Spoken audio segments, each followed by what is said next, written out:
for educators in the teaching profession after teaching 5th grade through Teach for America.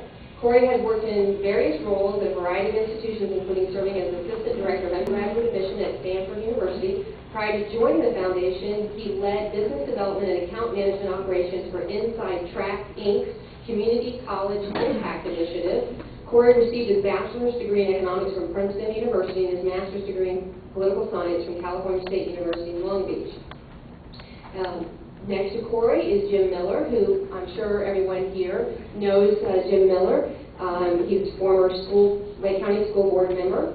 He's attended many information sessions on Common Core and became very well informed about Common Core while he was serving on the school board. And he continues to take a very active interest in the community at large and particularly education issues.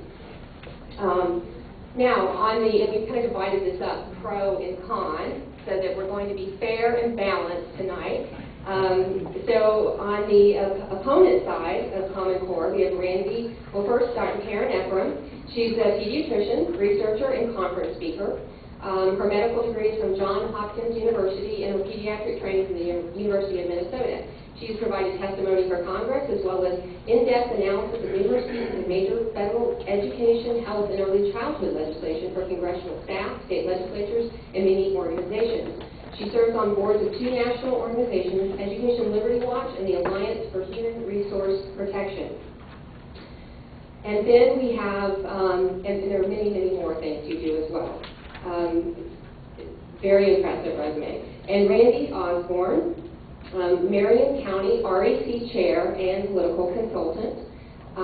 He is a political consultant with Victory 360 Inc., a lobbyist with Acclaim Strategies, Florida Eagle Forum, Director of Education, Heartland Research, Marion County Chair for Mike Huckabee when he was running for president, or is he getting ready to launch again? Can you give us the scoop there? Also for Rick Santorum, Chairman of the Marion County Republican Party. He's spoken in over 200 churches on various topics, including churches' responsibility in government and a Christian worldview. So we are really fortunate tonight to have a really great panel with a diverse background, and we're going to dive in to our discussion. So I'm going to let Randy talk about Common Core, how it got developed. Okay, go from all right. Now, so we're going to start with Randy, and he's on the con side, the against side, and he's going to tell us some background and his perspective on Common Core. I'm sorry, time out. I was going to say it's Corey. Oh, you want to start with Corey? Okay. On the pro side. Sorry. Okay, I'm sorry. All right, I think I'll use this. Is this okay? Yeah. All right. Well, thanks so much, Dan, for putting this together. And I think it's extremely exciting to see this sort of energy and conversation around education. And so I'm happy to be here to discuss these issues. A little bit about my background. After college, I did Teach for America, and during my teacher education training, my instructor said, when you get sent to the state to where you'll be teaching, look at the state standards. That's what you're responsible for teaching. And so when I got placed in Los Angeles, California, I looked at the state standard for 5th grade, and that's what I decided to teach. Now, there were some recommendations for curriculum I should use or whatnot, but I looked at my students, looked at what they needed,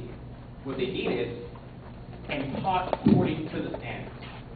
And so I worked in K through 12 and in college, and one of my experiences is being the assistant director for undergraduate admission at Stanford, and I was able to see from sea to shining sea, California to New York, and Hawaii, and abroad, the caliber of students who were applying to Stanford. And it's shocking. It was shocking to me, the disparity between the advancement of individuals overseas versus those of us here in the United States. Now, we have some excellent high schools, but in comparison to international trends, there were some issues. And I'm just saying this to kind of let you know about my background and how I'm approaching this issue with Common Core. And so there was a need.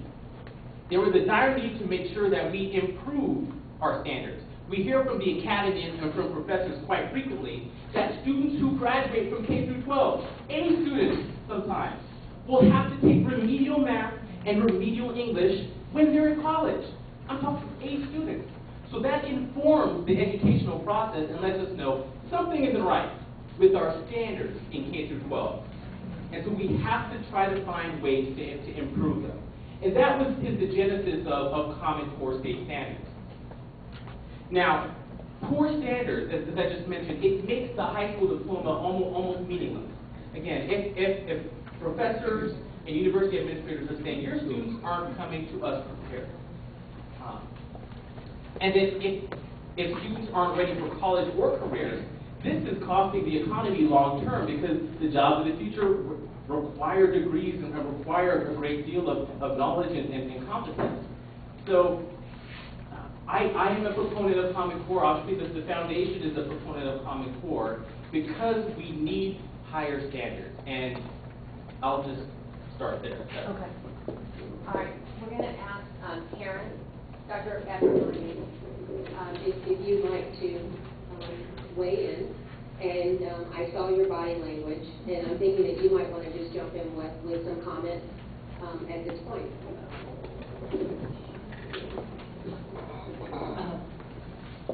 It is important to have a highly educated workforce, but that's not the only purpose of education.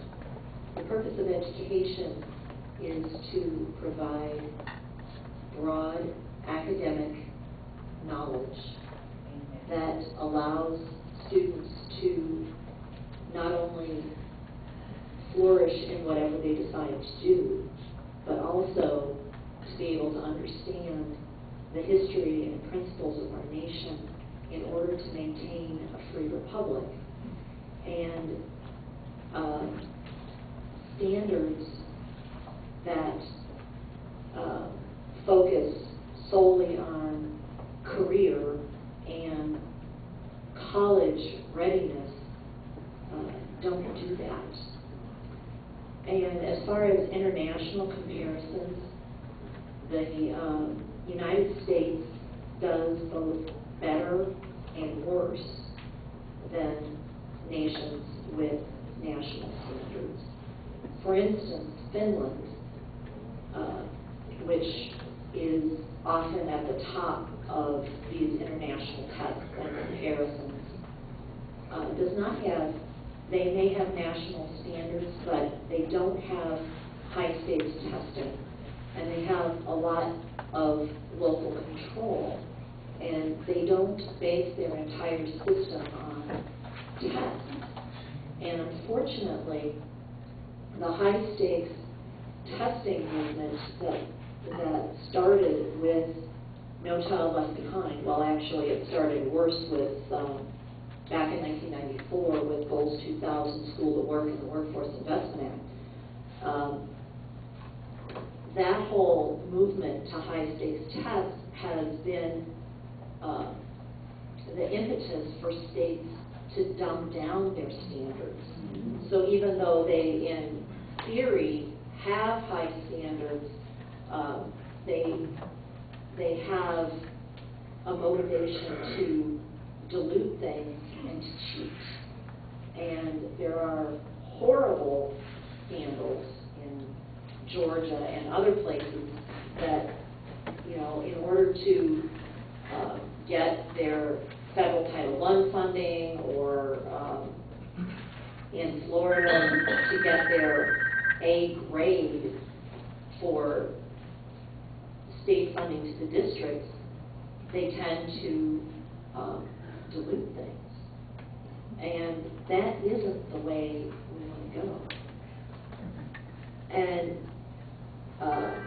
Common Core is basically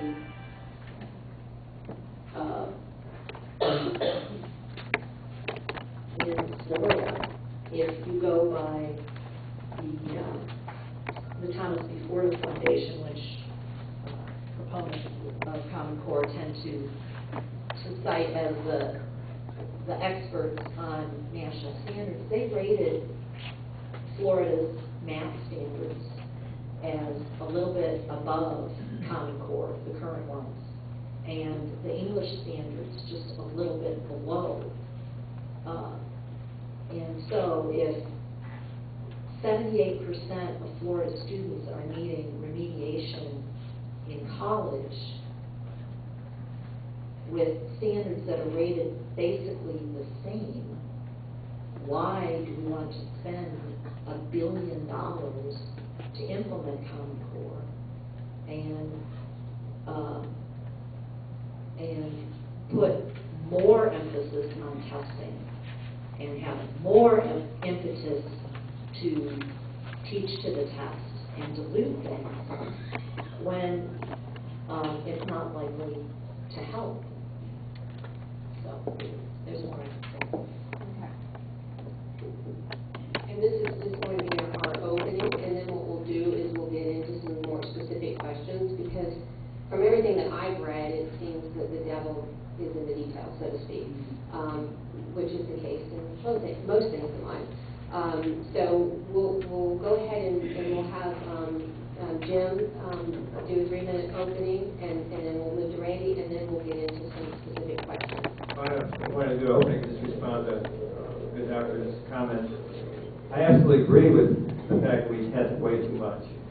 All the countries that are kicking our butts right now do very little testing. Diane Ravitch, Rick Reichert says we do too much testing. How we turn this ship away from testing, I don't know. I've been in the school reform business in I think the mid-90s. When as president of the Chamber Education Committee, I did a thing called World Class Schools, where we're trying to reform schools. So I've been bit by this bug to reform. So any kind of reform is very attractive to me. I've spent my own time to go to a conference on Common Core in Chicago. My understanding of it is that obviously they still have the testing, but I don't see that going away in our society right now. It's just where it is, the way we are. I do feel, though, that it is a step in the right direction. What we've been doing forever really hasn't changed much in the last 130 years. Read my handout, and I just think we need to do something different. And today's kids, the world that when I grew up, I graduated in '66 from Palatine High School, so it's a different world since then in Illinois. And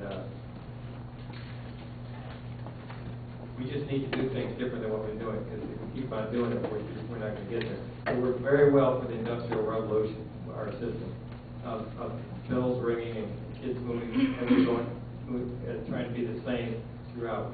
We need to do things differently. The 3 R's are great. We're not doing a very good job of that right now, but you need the 4 C's, which I was learned from Common Core, which make a lot of sense to me. Creativity, communication, collaboration, critical thinking. The kindergartners today, when they graduate from high school, 2/3 of them are going to need to be entrepreneurs, is what I heard at that conference. And that's, even if half that's right, it's a whole different world. There aren't jobs out there like we knew. There aren't careers out there. Things are just changing so fast.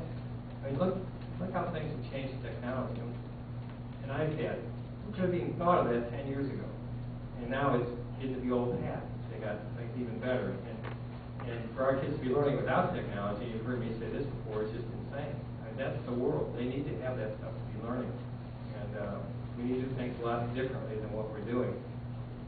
I'm not into all the details of Common Core. My sense of it from educators, they feel it's a step in the right direction. From what I know, there are a lot of anything in education. If you've got 100 that are support, there'll be 100 that are against it. So I don't care what you roll out, there's going to be opposition. So, and the fact that we're changing things, I mean, it worked fine for me when I was at school. Chalkboards were fine, and this is how we learned. This is fine. That's how everybody went to school, so everybody's an expert on school. But we really need to change. 23rd and 27th, or whatever we are in math and science in the world, we're not going to be number one much longer if we don't do something different than what we're doing. And that's economically and militarily. I think that's what I'm going to say. You're there, right on the dot. Oh, wow. Would you like to?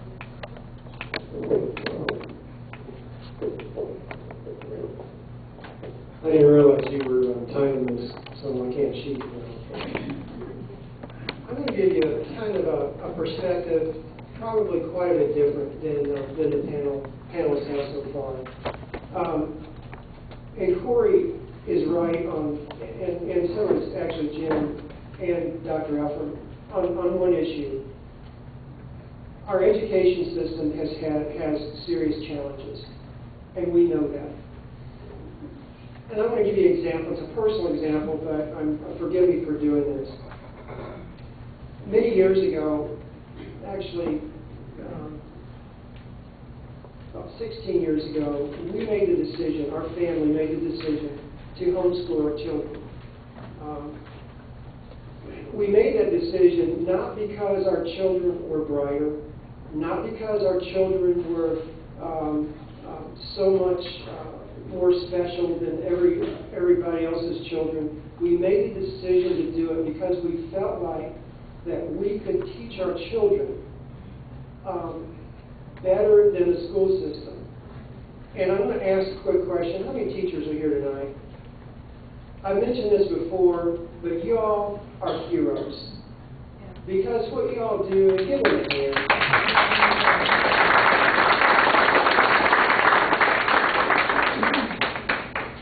They put a tremendous amount of work into their students, into their children, with very little pay and even less recognition.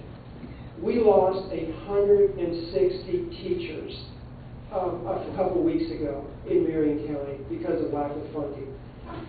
But what I was going to tell you is, I didn't force my children to meet the standard. I didn't force my children to come up with some type of heavy, hard-hitting curriculum.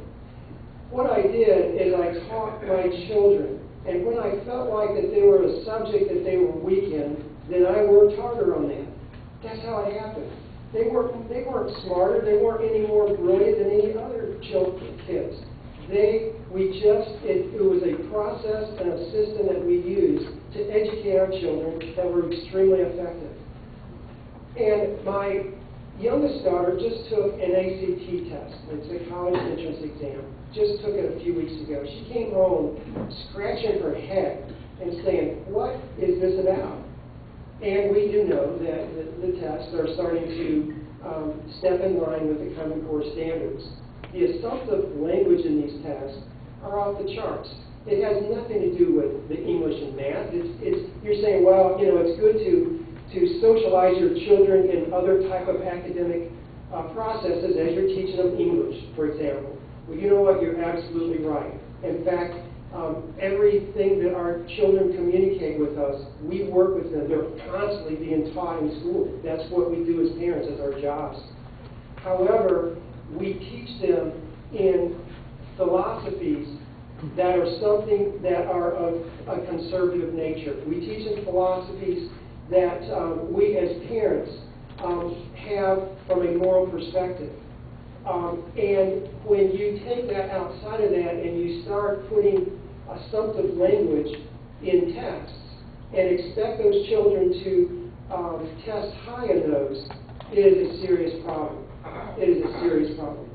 So to get back to the point, there's a lot of details, and I hope tonight you walk away. I appreciate the people on the panel sitting up and saying, you know what, let's discuss this openly. And I really appreciate that. Appreciate all you being on the panel tonight. Okay. Now, Vance, was it your intention to invite any questions from the audience? Or did we want to...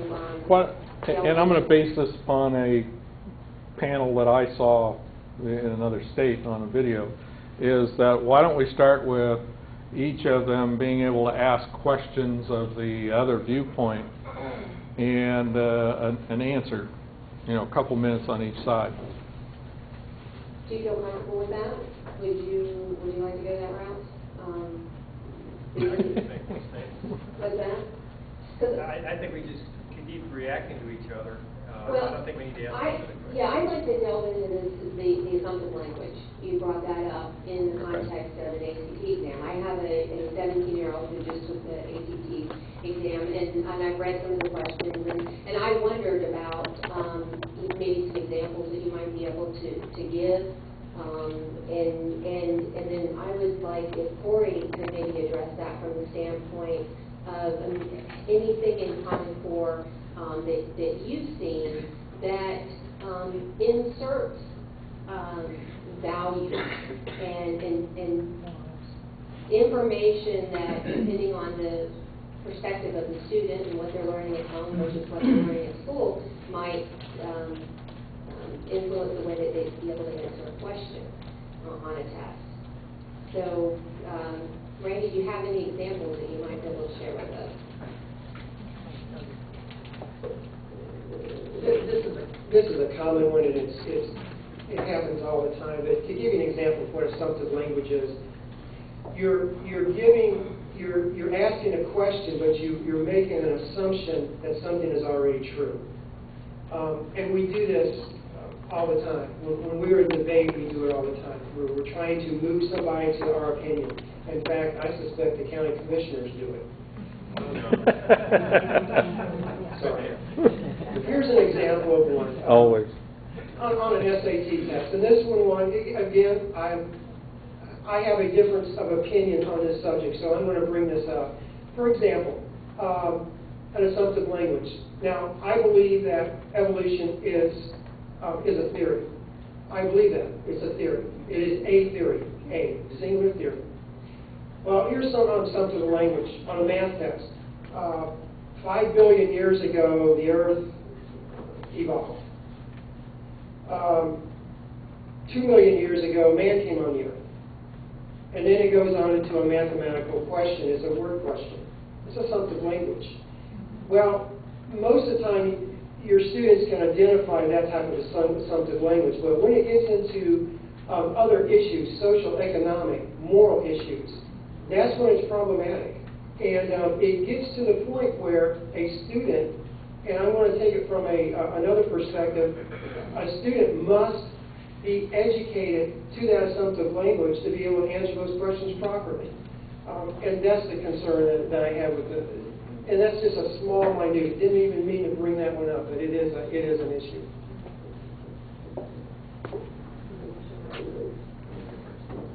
Well, one of the things, again, I went through some of this training, and I didn't see any of that.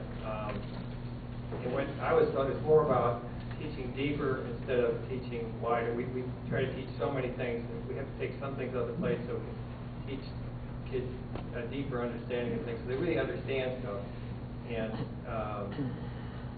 one of the things that I came away from it was we don't need to buy new textbooks. We don't need to buy Common Core textbooks. The textbooks we already have more information we need. We just need to leave some of that, not try and teach all of it, teach less of it deeper. So they understand it better. So they actually have some understanding. It's more about what they can do than what they can remember.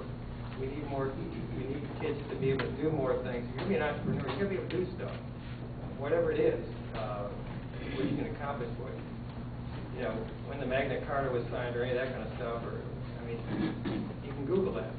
So you don't need it. You need to understand how to do things more, and that's where the 4 C's come in: the creativity, the communication, collaboration, critical thinking. If you can do those things, you can be an entrepreneur. The old days, you're going to have a job somewhere, and you need to be an entrepreneur. To me, is a much higher level. And guess what? If they aren't successful entrepreneurs, we're going to be paying for them with our social things. We need kids to succeed, so they aren't all on welfare. I think Corey, on this particular issue, if you could weigh in, but also you've had some experience in looking at other types of standards and other types of programs. And if you could describe to us what you think are the strongest points of Common Core as an improvement, because I think everybody up here agrees that there are things that we're not doing very well in the United States when it comes to education. It's becoming extremely clear.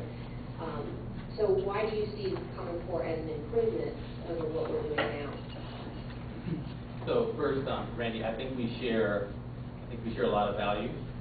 So I remember growing up and having that same sort of dilemma with the assumptive language, and my mother had to try and coach me through some of those issues and with standardized tests. But this is in regards to standardized tests.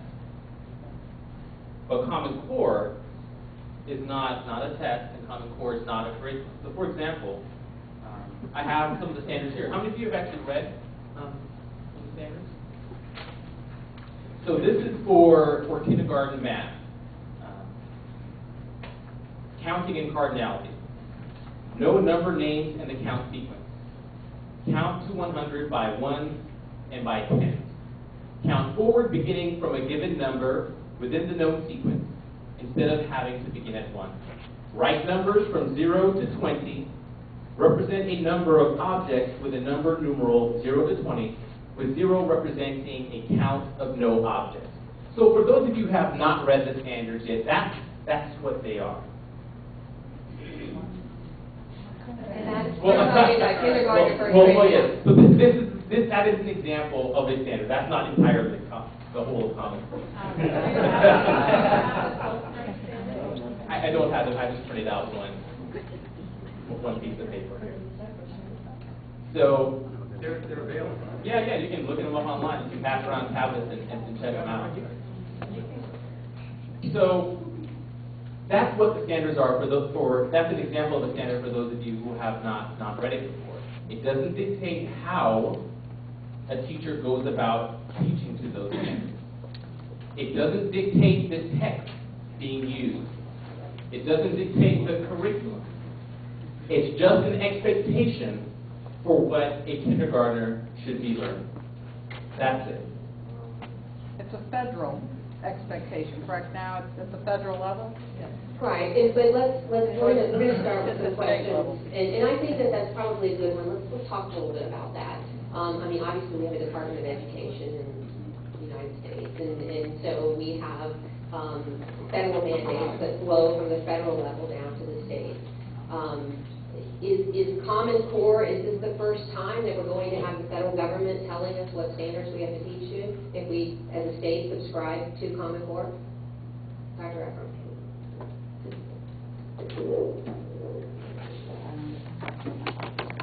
Corey is correct that the standards dictate how, or dictate what the expectations are.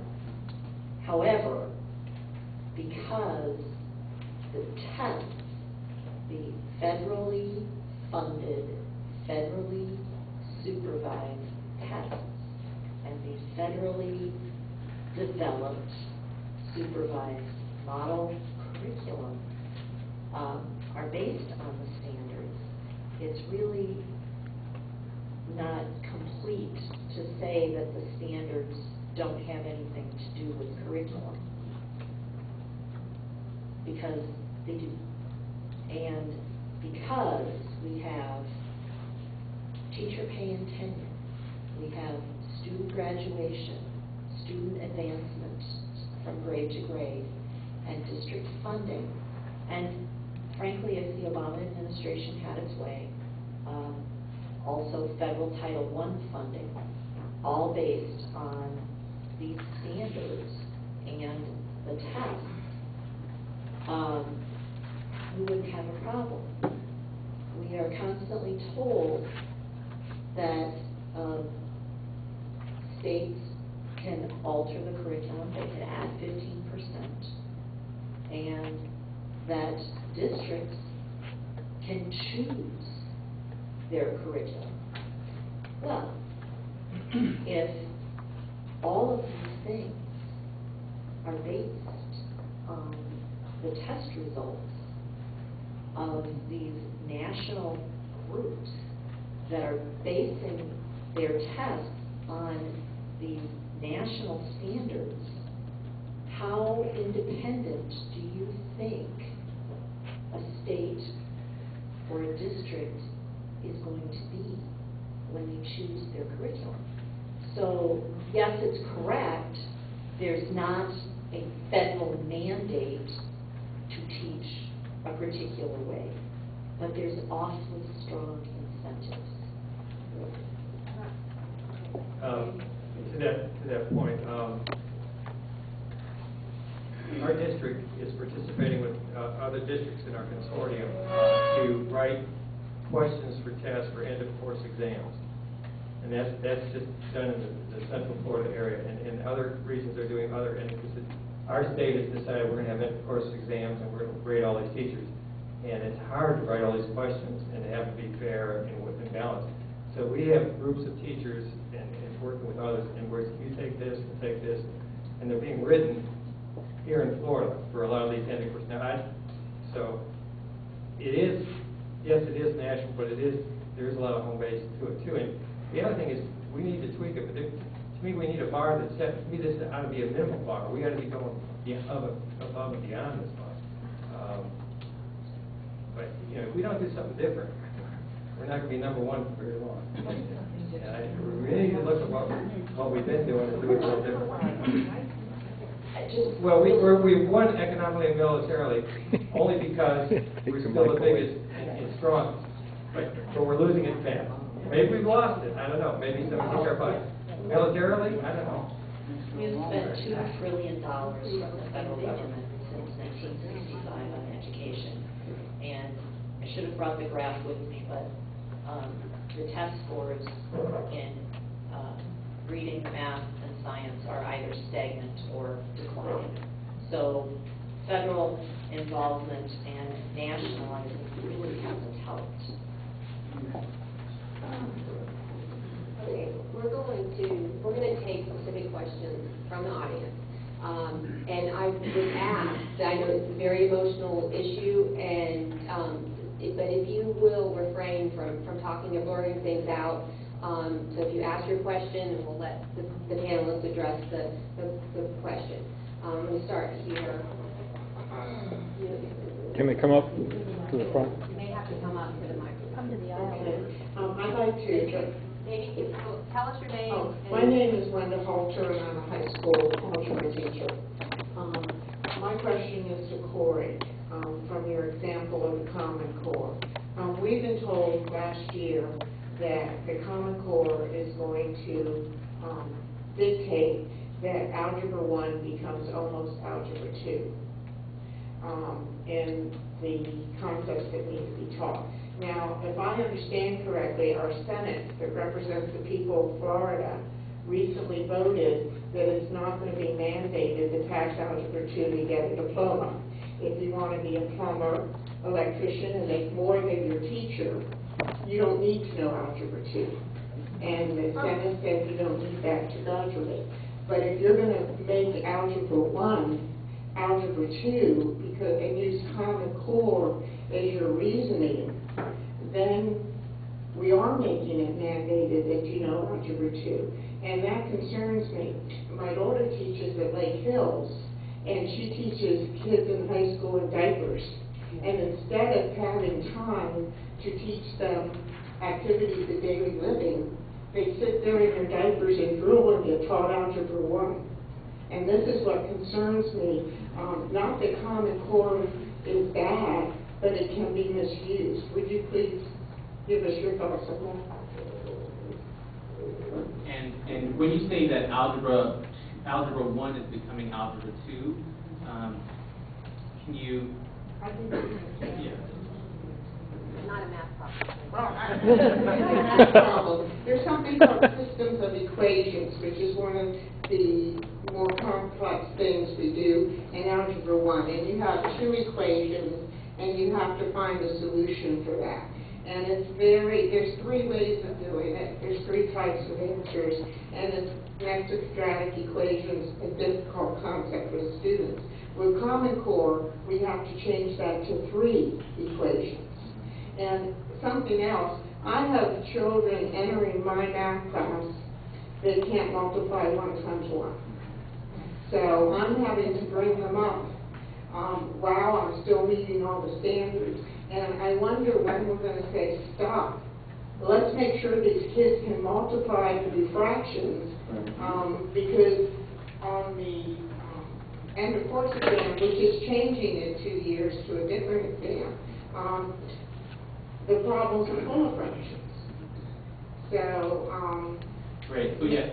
Raising the standards is kind of scary when we're having to meet the current standards and still teach how to multiply and do fractions.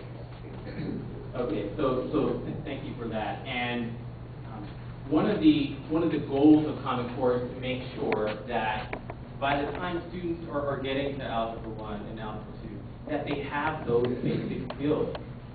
It's absolutely essential. And so you'll notice in some of the lower standards, when I was a 6th grade teacher, there was a lot to cover. And for some of the teachers in the room, I know you all feel the pressure to get through a whole bunch of units before the end of the term. And so what Common Core does is it takes away some of the non-essentials and allows you to dig a little bit deeper.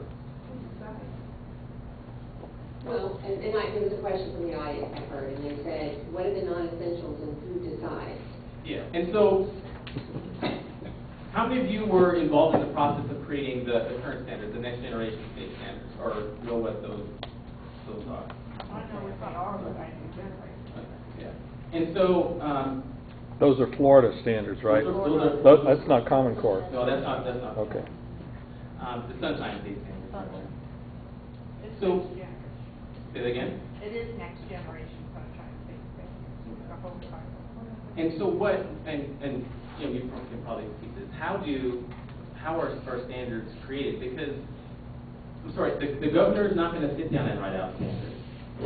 Tony, the commissioner, he's not going to sit down and write out standards. You give the task to organizations, to professionals, to educators to create these standards. Say it again? In their own state, not that I defend the country. Okay, can we please either come up and ask a question but not have a lot of crosstalk? Okay, Jim, do you want to? I really can't answer that. Okay. It just, educators develop the standards. I don't think there's a politician who, I don't think we need to hand this to Congress to decide what standards we need, because then it'll never come personally. Right. So- Well, yeah, and I think that the concern that we're hearing is that standards are being written in Washington or with, various corporations involved and so forth, as opposed to, in our state and in our local school districts. I would love to see the textbooks people go away. And I think people like Sal Khan, who are giving away for free, are going to be the demise of textbook companies, and I think that's a very good thing. I think they're part of the problem. Okay. Okay, there's a question here. If you don't mind coming to, or at least talking loud enough where they can hear you. My name is Michael Jorgensen. I own a business in Claremont. Can you move I was over curious, to 5? Oh, I'm sorry. Hello. Hey. I was curious, is there anything new that comes along with Common Core? Anything exciting? Is there any new information? Are kids learning how to use the internet? Is there anything that comes along as a bonus that we can kind of rally around? Or is it all just a watering down or a rehash? So that's my question. I think that we need a proponent Common Core answer. So along with Common Core, you have more well-developed, more nuanced and deeper standards to allow students to think not just broadly but deeper, and that's the benefit. Instead of just computing numbers, there are more word problems where students are going to have to think through several steps. It's set up to create students and to create a teaching and learning environment where students are more able to think deeply. Now, also one of the important things that's going to happen with Common Core is we need to advance and make sure that our students are able to operate and work in the digital world, in the digital environment. So what you'll find is that student learning is actually going to take place more on the internet or on web-enabled technology, and you'll see in several schools across Florida where teachers are working with students in classrooms with iPads. You'll find that the digital side is another added benefit to Common Core. Don't let Miller have the People might rally around, or students might rally around, and it He'll talk sounds about like what you're iPads for an saying hour. is that this teaching methods you think are going to be more in line with what students these days are accustomed to. They're used to working on iPads, they're used to working on computers. Yeah. And so again, this is a standards conversation, so standards historically have not been as exciting and rally this much support. But it's the deeper learning that will result along with the technology, which will be absolutely important to us. I need to add to that, about the deeper learning, not about the iPad. So everybody thinks I'm going to talk about technology, but I'm not. When I first got on the board, Pete Grassel of the Teachers Union took me to a place, to the Teachers Union thing in about Volusia County, where they showed me what lesson study was, which is where they take a lesson and they teach it very deep.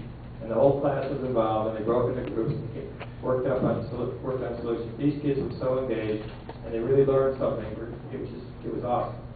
While I was at Common Core Conference, there was a high school that won this award because of their work in lesson study, which is teaching things deeper, much like science labs, and it's not just science, it could be math or other issues, that you're working as a group, collaborating and trying to be creative, figure solutions out. You're given a problem, and you have to figure this out.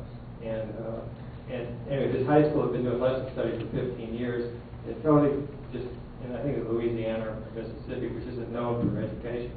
And they just really hit the ball out of the park with lesson study. And that's the example of what Common Core is. If you Google lesson study and read how you learn things deeper. When I was in high school, we had a course called Chem Study, which was a chemistry course. And it was all open book, and it was all theory. We didn't memorize anything. It was very stimulating. We had to figure out why this happened. We do an experiment, and we had no idea why. We had to figure it out. So we were literally learning, discovering science as a group. And it was very exciting. It was my favorite course ever. And that was in the 60s. So we had that technology then. We just don't use it. 62. There is technology embedded in the standards. The English language arts standards are, the full title of them is Common Core Standards in English Language Arts and Literacy in Social Studies, Science, and Technological Subjects or Technology, which isn't necessarily a bad thing. I don't have a big problem with that, except that the proponents of Common Core say, well, it's only English and math. And actually what has happened is that the Common Core English philosophy has gone into all of these other subjects. And it's going to create a problem because teachers of these other subjects don't know how to teach, haven't been trained to teach literacy and reading. So that's one issue. And they have diluted the English study of literature down to 30% in college, or I'm sorry, in high school. So that's one issue. But the other new thing that we need to be aware of with Common Core is the effort to focus on psychological parameters. And to me, as a parent and as a pediatrician, that is singularly disturbing. And I just want to read one quote from a federal government report that was issued in February of this year that says, as new assessment systems are developed to reflect the new standards in English language arts, mathematics, and science, significant attention will need to be given to the design of tasks and situations that call on students to apply a range of 21st century competencies that are relevant to each discipline. A sustained program of research and development will be required to create assessments that are capable of measuring cognitive knowledge, which is what they're supposed to measure, and then intrapersonal and interpersonal skills. That's psychology. And I do not believe that parents are sending their kids to school to have psychological teaching, manipulation, monitoring, testing, and data collection. That is not the role of the schools, and it's certainly not being discussed. I think let Randy weigh in. A couple things. Now we're getting into good stuff. Yeah, a couple of things I want to address. First of all, somebody mentioned, in fact, I think it was a teacher that mentioned about the diploma and the change of the diploma and how that would be set up depending on the students and what they completed in high school. Under this new process, under the new Common Core standards, General Colin Powell would never have been a general. He wouldn't have it. He was a C student at best, and he struggled even with that.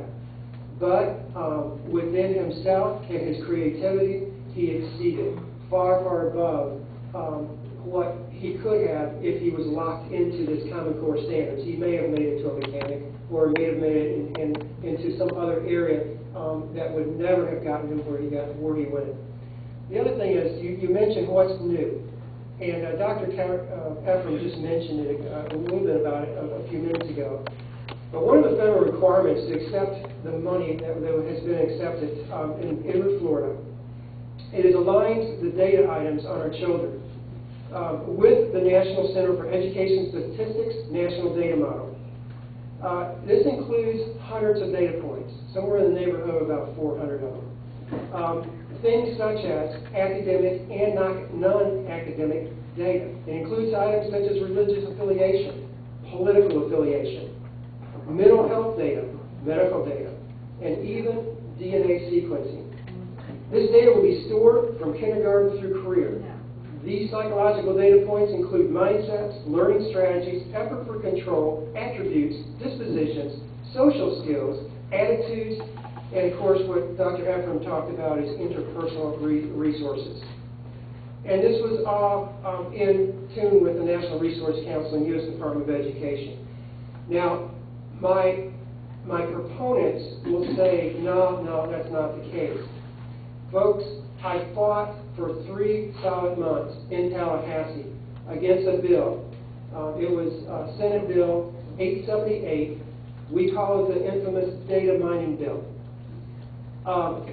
That particular bill is, by the way, because of the money that was accepted by the federal government to the state, that's a requirement that they have to tie those together. It's a requirement.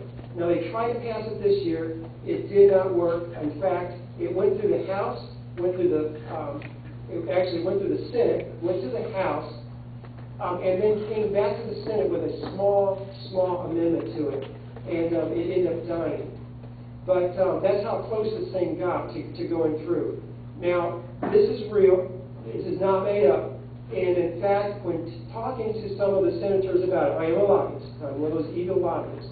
When talking to them about this, one of the folks that actually sponsored the bill was arguing with me that wasn't in the bill.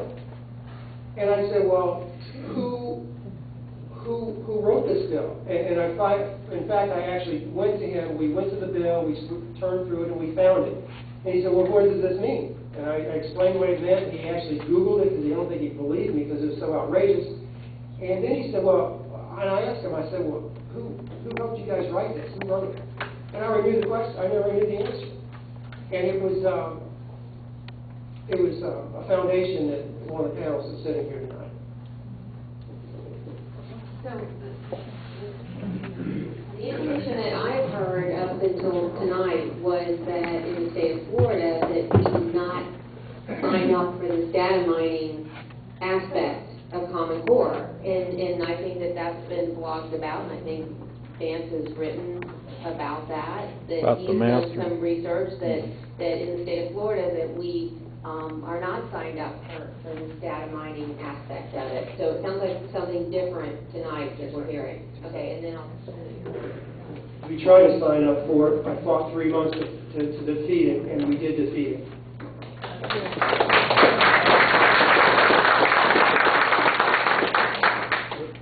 So there were a few assertions made on what's coming from Washington, D.C. in terms of biometric data, psychological data. That's not Common Core. What Dr. Ephraim read was a report from the Department of Education, but that's not in the Common Core standards. That's not part of the program. So, okay, I'd like to get an explanation as to what is that document that you're reading from, and what is its relationship to the Common Core curriculum? The report is a report from the U.S. Department of Education Office of Technology talking about the plans for research. But that quote I read you, I just want to read the first sentence again. As new assessment systems, the tests that are being developed are developed to reflect the new standards. The new standards are the Common Core. So, yes, Common Core itself doesn't have data collection, doesn't have data mining, but the plan is to develop assessments based on these standards that do measure other things besides knowledge. And again, the standards themselves do not require data collection, but the state longitudinal data systems that were required for receiving the Race to the Top grants and other stimulus funds do require this longitudinal data system, which is linkable between Florida and Washington, between Florida and other states. The data is available, and I can read you the federal regulations right here, 9931. Under what conditions is prior consent not required to disclose information? An educational agency or institution may disclose personally identifiable information from an education record of a student without the consent required by 9930 if the disclosure meets one or more of the following conditions.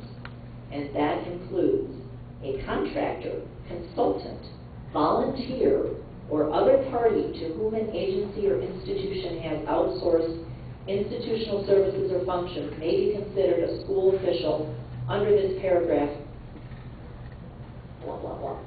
So our kids' data is available, and yes, it's not in the standards, but it is part of the whole system. So if this is a concern, the data mining, then we need to address the data mining. But again, that is not Common Core. The federal government is authorized. Now, here's a website to write down: dataqualitycampaign.org. If you're interested in what is actually some of the data and reporting requirements, dataquality.org. But the federal government is authorized to publicly report specific aggregated level data only. The way that we compute A through F grading here in Florida is based on aggregate data from schools, but not personally identifiable information. The federal government does not have access to student level information housed in state data systems. And Common Core, as I mentioned, is not a mechanism for federal data collection. But these assessments will be that are related and tied to Common Core. Okay, great. And why did your office write Senate Bill 878? Why did they write it? Well, the fact of the matter is that is problematic. And I do understand, because we're kind of in between a rock and a hard place, because the state has accepted the money. The federal government has required, it's volunteer. It's voluntary. You don't have to do this, but it's volunteer. But if you accept the money, then here is what you are required to do. And what you're required to do is you're required to tie in this data with the federal government. It is a requirement. That's the reason Senate Bill 878 was out there. That's the reason they were trying to pass it. They have to, because they accepted the money. It is part of the package. It's part of Common Core. It's a part of the whole package. You cannot separate them. I'm sorry. Race to the top. Yeah, so I know a lot of individuals had problems with the Race to the Top competition, and that's where a lot of people are thinking the federal pressure is coming from, and it is coming from Race to the Top. But there are mechanisms in place to prevent individual student data from being used by corporations and businesses. That's just I want him to answer these questions. All right, we're He gonna. did not answer that question. We're gonna keep a level of decorum here, and we're fortunate to have panelists here, and what I don't want to have happen is somebody get up and leave the panel. We're gonna do this in a civil way. And so, I guess the question is, the bill itself, did that come out of your foundation? Yeah, I'm not familiar, but Randy, I'll definitely follow up with you on specifics, but I'm not aware of it. Okay. All right, what we're going to do is we're going to do a line here, and we're going to try really ask you to make this a question and not a statement. So if you could, we're going to start here because the microphone is here, and you'll come on around. Oh, look, it's right up and And then whoever on the panel wants to answer, raise your hand as fast as you can, and you'll be the one who gets the answer. somebody but their question. My question might get answered by the time I get up there. File back so you're not blocking the camera, folks. Oh. Go around, swing around that way. Back. It's okay. So I'm just learning, this is my first kind of meeting on Common Core, so this is all pretty new to me, so hopefully you'll answer the No, question.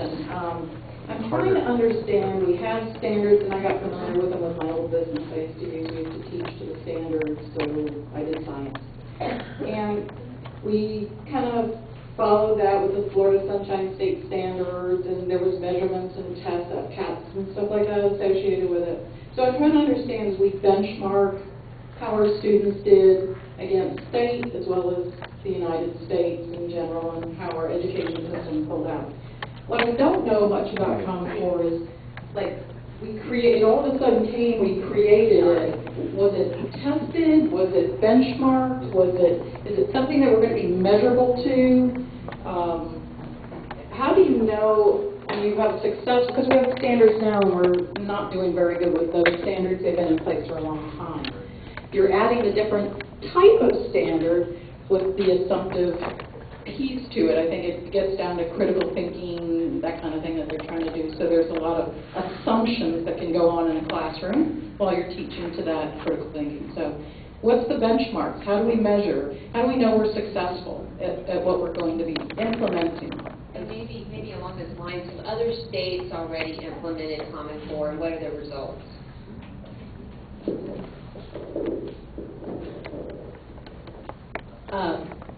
As far as international benchmarking to the levels of other countries, the Common Core people constantly say that the standards are internationally benchmarked.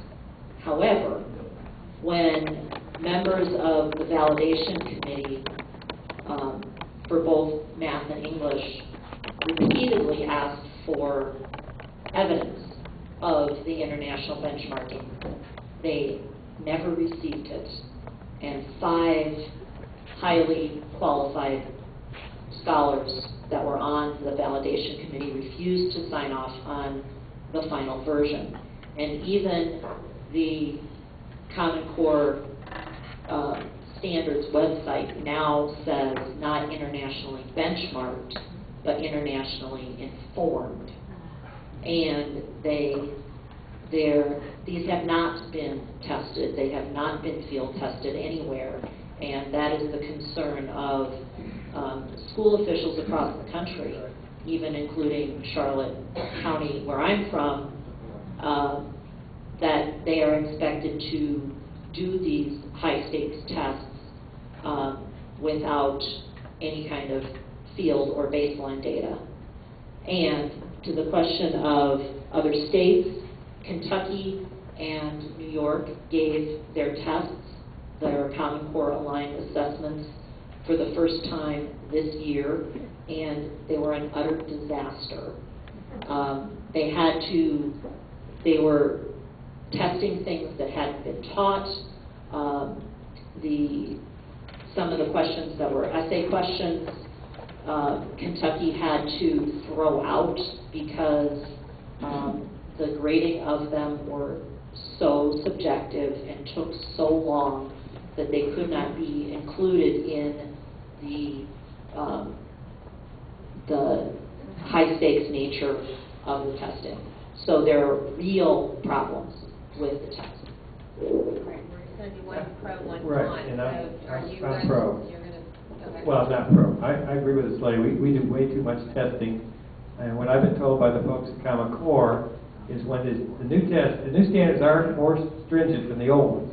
And when the new tests hit, Johnny and Susie aren't going to pass like they used to, because they won't be remedial when they get to college. If we can bring them up to that speed, then it's going to be tougher. And if that's the case, then it's going to be a train wreck. And if you think people are upset right now with Common Core, wait till the tests come out and the parents start reacting to their kids' test scores. In the big scheme of things, I kind of hope it is a train wreck, because maybe we can let go of this testing thing. Every day you spend on testing is a day you don't spend learning something. And I think we spend 20 or 30 days a year testing. We only spend 180 days educating our kids. Other nations do 210. And then we're learning 20 or 30 of them on testing. So it doesn't make a lot of sense what we're doing. And I think Rick might agree with that, because he's read Diane Revelers too. But we're just doing too much testing. And maybe this will get us over past it. All right. Yes, I'm sitting down not out of disrespect, but I'm battling a little vertigo. So, my name is Stephen Northwest. I'm one of the founding members of the Conservative Liberty Alliance up in the Villages. I have 3 children. I'm a single parent, and I won't even begin to describe the horror that I went through with them through Lake County schools. But I would like to ask the panel if I can see a show of hands. How many of you are familiar with an educator called E.T. Hirsch? Mr. Miller, you've read his books? Okay. In 2002, Mayor Bloomberg, when he came in, he realized that New York City schools were failing. He asked his school's chancellor, Mr. Klein, to do something. Well, they looked at Mr. Hirsch's theories. Now, Mr. Hirsch is a conservative educator and is not very well looked upon, as you can imagine, in the educational community. But they adopted his Common Core. He was a contributor to the Common Core that we're discussing tonight, but when he saw that his theories were removed, he withdrew his support. Basically, what he said was, the problem that we've been experiencing for over 60 years in our schools is that we've adopted the progressive theory-based approach to education rather than the fact-based approach to education. So if we want to really do something and improve, we can sit here and argue, and I believe wholeheartedly in this mining. I've done my research. So my question is, I'd like you to look into E.T. Hirsch, okay? I'd like you to look into his theories, because that is an alternative of what we can do. And I think it would really behoove us to do so. Question? Hello. Forgive me for looking a little unkempt today. Today was a very, very long day for me. But my name is Matthew Northwest. I'm Stephen's son. And like he said, I was a student in Lake County School since 2nd grade. And I went through a large amount of problems all the way up until when I graduated in 12th grade. In 7th grade, I was diagnosed with Asperger's syndrome, which, for those that don't know, is a form of autism. And, throughout my entire school career, it was very difficult for me being in the classroom setting, just various reasons. And in 7th grade, it became too difficult for me to go. And there were many things, many hoops I had to jump through with the ESE and the IEPs that helped me graduate. If it wasn't for that, I don't know where I'd be right now. So my question is for the proponents of Common Core. What is the plan for those students that are in the ESE program now? How important is that to Common Core?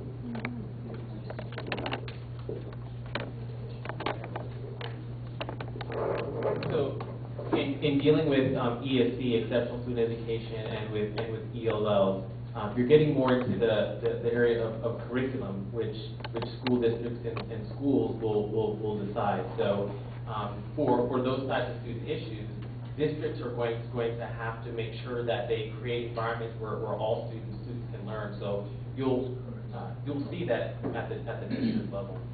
The state does give us extra money for kids with issues. The issue is that we have a lot more kids with issues than we've ever had before. And so we're getting better with our ESE systems, and you made it through, and I'm sure you helped us break some ground for how to deal with it. And I think as a school district, we have Lake Hills, and we're, I think, ahead of the curve of most districts as far as dealing with kids with special needs. But it's a tough one. It is a tough one. But I don't think that really changes things. I think we're still going to get money from the legislature, more money to help so you get one teacher for 3 kids or whatever it takes to get it done. Does anyone on the panel know, though, whether Common Core addresses it specifically in its curriculum or its mechanisms for the teaching environment itself? There's nothing that you know of that's different in Common Core than an individual district addressing it per district? I think it's neutral. I think it's just status quo as far as all that.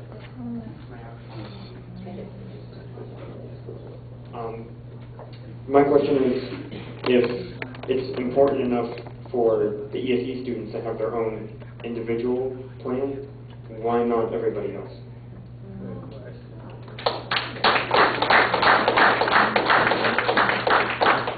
And it is. I think every child should be taught according to their strengths. We believe every child should be taught to reach their God-given potential, and so I'm in firm agreement with you that we need to try to maximize each child's potential. In that first grade classroom in Lost Lake, that all the kids have iPads, and that teacher's been teaching Common Core for a couple of years, and the kids evaluate themselves, and they rate themselves. Do I know it well enough to teach it? Do I know it well? Do I sort of get it, or am I really struggling? And these are first graders. And when you go through that classroom, when you ask, how are you doing on this, and they'll tell you, they know what they're doing, and they're literally in charge of their own education. It will blow you away if you see that. Jim Kikowski went on to do it with me. He can verify this. He was blown away. Thank you. First graders. My name is Bill Chapman, and just for a couple seconds, my background is basically business management, accounting, and auditing. I've been in the military. I've taken orders, trained people, taught people. As an auditor, I worked for the Auditor General here in Florida for 7 years. I audited Miami-Dade Community College. I audited all the school board in Miami-Dade. I audited the University of Florida, set up the accounting system for Florida International University, and I have a degree in business management, accounting, and auditing from Florida Atlantic University. And I was a treasurer of many organizations, including a large political national organization. My main question is based upon 2 things: data mining and our U.S. Constitution. Our U.S. Constitution has 2 articles of 2 amendments that are going to be seriously violated by Common Core. The first is the 4th Amendment, a right to privacy. Data mining is going to collect information not just on children, but on the whole families. They're going to share that information with the Department of Education, the Department of Labor, and the Health and Human Services Department. All this data is going to be available to literally spy on America. The 2nd Amendment is the 10th Amendment, and that is the right of the states to do everything that is not specifically mentioned in our Constitution, including the Department of Education. I would ask you, my main question, why would we even consider something like Common Core that violates our Constitution. But I rather make it up.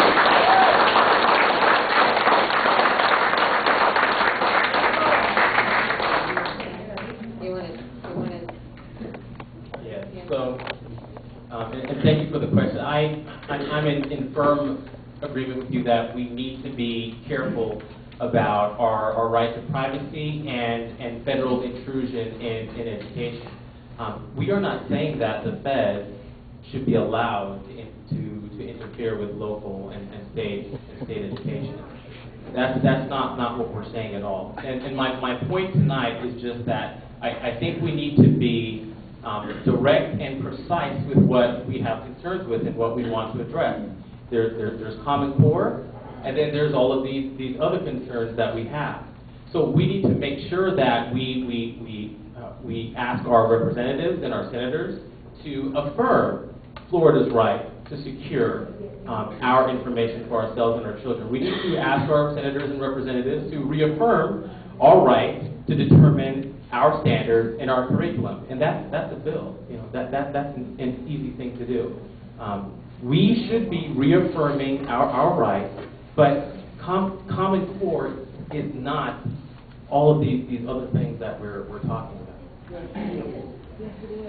Okay. Here's a follow-up on that. First of all, let me explain to you this way, because our proponent, I don't think he's understanding this.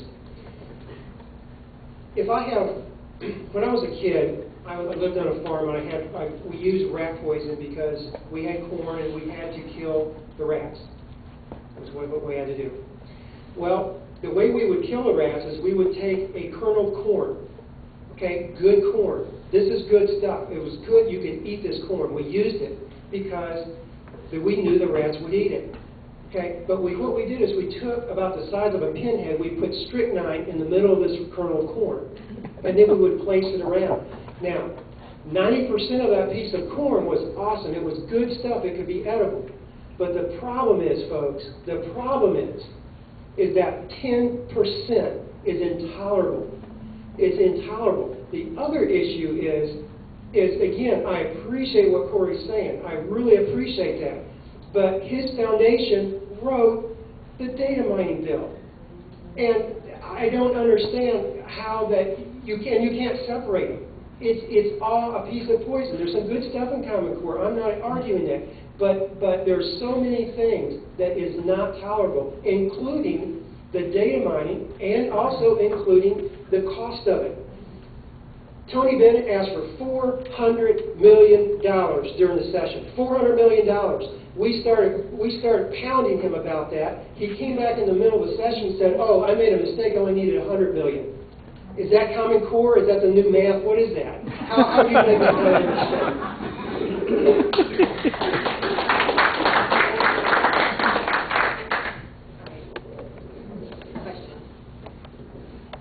I'm Nancy Stacy. I'm a school board member in Marion County. My position on Common Core is that it started out a great idea, Corey. I've been up, I spoke to the people, I love Jeb Bush, and I've spoken to them about this. I've tried to talk to them more, and What's the question? I sent them information. My position is that it started out as a good thing, and this has been totally hijacked. A little truth helps all lines go down. A little truth is true. It is standards. But the fact is that people are now sucking off of it. It's the mama pig nursing so many businesses now that it has gotten out of control. And my question will come in a minute. In Palm Beach County, Pearson Company tried to sell textbooks to the Palm Beach County school system that was laced with Common Core type, where you commingle ideas in your algebra book. You commingle a little of English and a little of literature and a little other stories. The textbook, Palm Beach County, they had some great Jewish citizens there that caught this sneaking of the stuff in this great textbook that was 99% okay, probably, with the 10% that was bad, or 1% that was bad. So along through the textbooks, when they were reviewing it, it showed, in the algebra book, it showed Woody Allen saying his wife and him were going to get a divorce, but they couldn't decide whether to take a vacation or a divorce. So they decided that they would go ahead and get a divorce because that was final. Now, why are they supplanting family value issues in with the algebra book? What has happened is this began with a great idea. It has been totally hijacked by the federal government. And what my question is to Corey, how can we get it back to what it was intended to be? Because it is not what it was intended to be. This has been hijacked by the federal government, something that was a great idea where each state does their own, meets their own standards with their own curriculum. You've got these large corporations now. You've got Microsoft giving money, you know, you've got the Gates Foundation giving money. You've got all these people now, these big businesses that are now trying to suck off of an idea that was a good idea. And they're turning it into a nightmare. And Corey, how can we get Governor Bush to say, Florida, we're going to have these standards we're going to meet, and we're going to develop our own curriculum to do so in each state.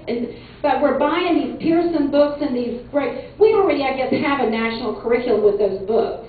But we need, I'm begging you, Corey, we've got to get a handle on our education. We've got to stop letting federal government control what we do in education. We are turning into a Marxist country. Please help us.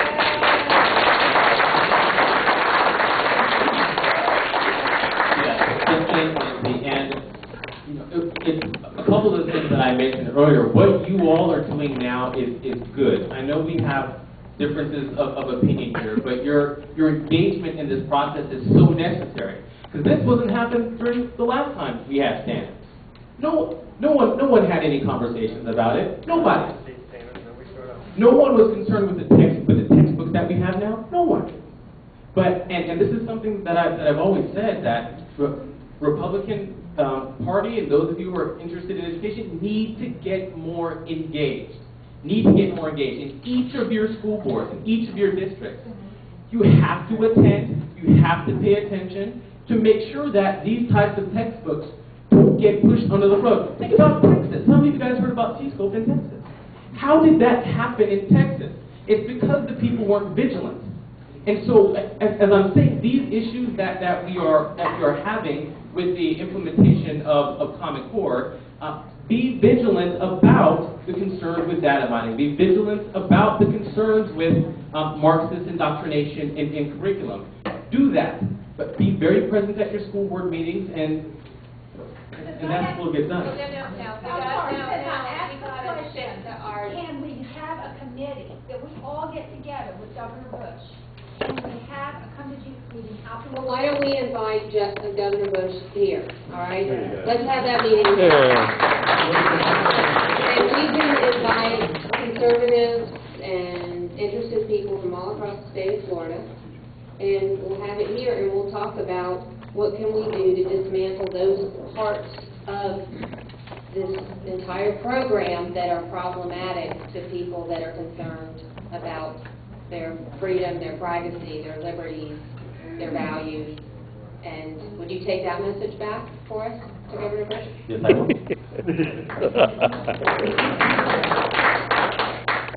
Let me follow up on what Corey said about, you know, it's before this happened, really, parents really didn't get involved in the standards. Yes, they did.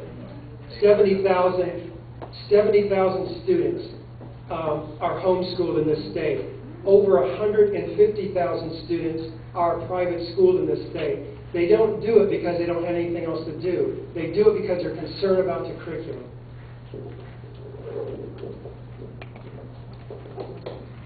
While they're waiting, folks, there is going to be another one like this in Claremont in about a month. We don't have a date yet. Hi, my name is Norm Knighton. I'm just a regular citizen and a voter and a taxpayer, and nothing special. I worked hard, and I looked up one day, and I hardly recognized my country, and I continue to see them spend more and more and more money on education. It's my understanding that on homeschool children, as a rule, they outscore the other students in school, public school. That should be an embarrassment to everybody in the system. And if that's the case, then that's where we need to put our emphasis. We're spending an enormous amount of money for education, and when you put it all together, it's $14,000 per student per year. And every year it goes more and more and more and more. And I saw a TV program the other morning where this family, they had like 8 or 9 children, and every single one of them graduated college when they were like 12 years old. They were all homeschooled. Now, if we want to do something, race to the top, no child left behind, Common Core, all these buzzwords, go find that family, call them the Addams family. Let's get the Addams family plan available to the students that go to our public schools.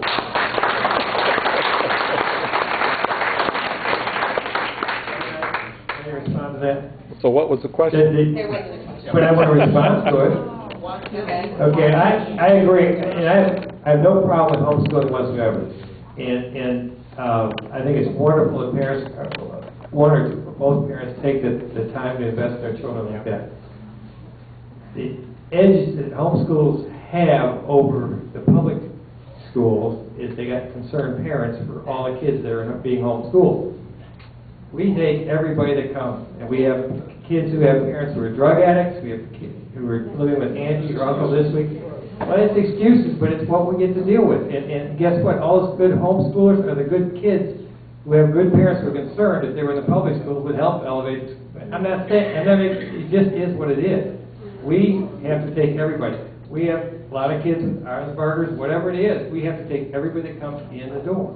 And that's, if we could cure society's ills, get the family back and all those kinds of things, would be wonderful. To talk about homeschools for a minute. First of all, there are concerned parents out there. They're very concerned. We were in a convention a few weeks ago. There were in excess of 20,000 homeschool parents met in Orlando, over 20,000 of them. I spoke at a church a few weeks ago. Over 20,000 people streamed it.